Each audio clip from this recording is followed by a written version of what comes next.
Keys, and he just played a nice flamenco piece. Can you tell me a little bit about what you just played? Oh, that's a piece it's inspired by a couple players, famous players, Pedro Sierra and Rafael Ricchini, and I just sort of put a couple pieces together and put my own spin on it.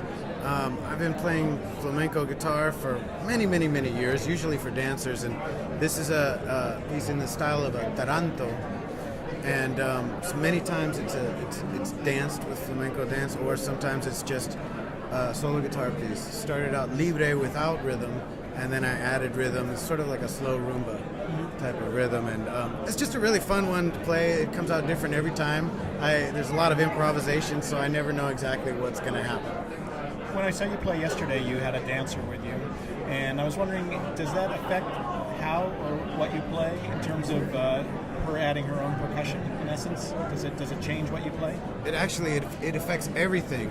Unlike other dance forms, the musicians actually follow the flamenco dancer. So she sets the tempo, and she can make it go up or down, intense or soft, and I have to be alert to those changes. And it's really interesting because we're on the fly, and it's an unspoken communication that we have with just certain gestures and looks that we give each other, or give certain musical cues that we learn over time in the idiom of flamenco.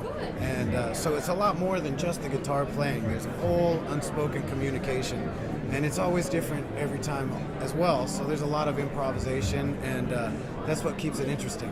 I was going to ask you about the improvisation, because I think of flamenco as being an art form that has a certain number of rules, or a certain number of things that you sort of have to put across.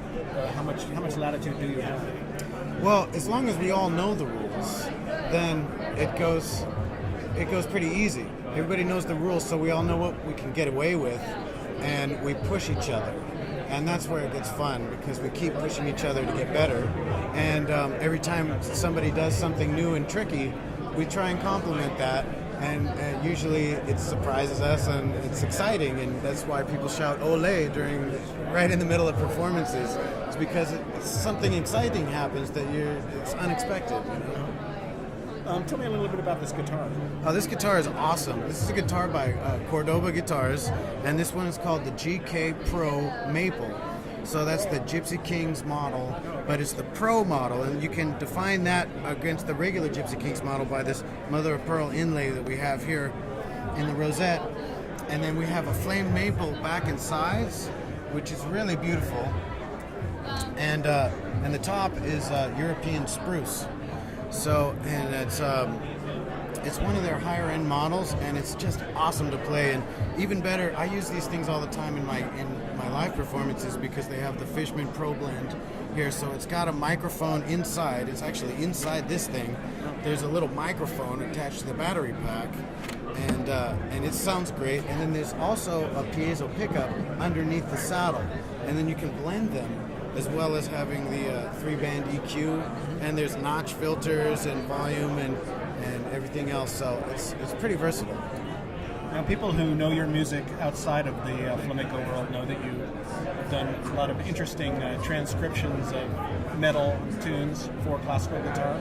Can you talk a little bit about that and sort of how you got into that? Oh, sure. Well, I guess what I'm mostly known is, in 2005 I started a group that's called Flametal, and we did flamenco and speed metal with the whole band, and I kind of fronted the band and played flamenco guitar, and we had dancers, and we were playing flamenco rhythms, but as if Megadeth were to play flamenco. So we kind of did that, and lately I've been doing a lot of heavy metal covers and heavy metal arrangements on these Cordoba guitars.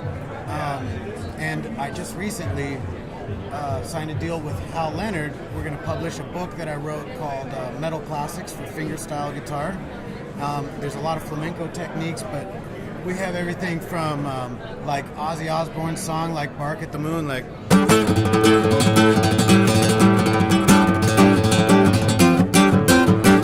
to like Judas Priest, you know.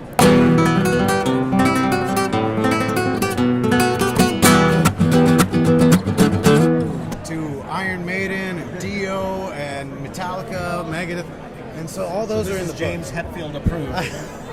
Well, I don't know about that. I can't speak for him, but I'm having a lot of fun. I have to develop new techniques to make some of these metal songs work, which is just a lot of fun for me because I'm an American guy that's been playing flamenco for about 20 years, but I'll never be able to play maybe as good as those guys in Spain. But that's okay because I'm just doing what I know, what I learned about it, and also being myself as my American metalhead heritage is. So I get to combine both of my loves and into something that I really enjoy to do. Whether other people know about it or like it still remains to be seen.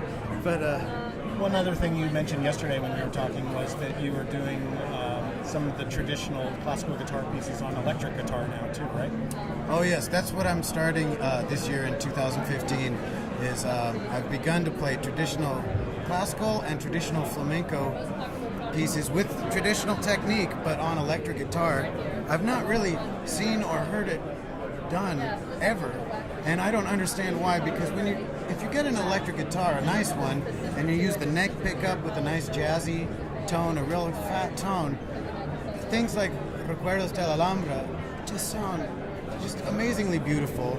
The sustain lasts forever, and it's taken about a year to develop the right attack, but I've noticed that it's a lot easier in my hands than playing classical and flamenco guitars. The necks are a little smaller, you don't have to press as hard. Like I said, it sustains. You put like about 20% of the right hand attack as usual. You barely touch the thing and it sings. But then I suppose it's like violins, in the hands of a great violinist it sounds wonderful, and in the hands of a mediocre one it can sound terrible.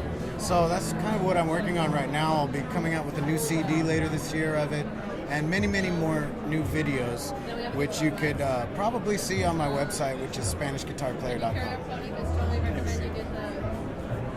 All right. That's great. Well, it's okay that I plug myself a little bit?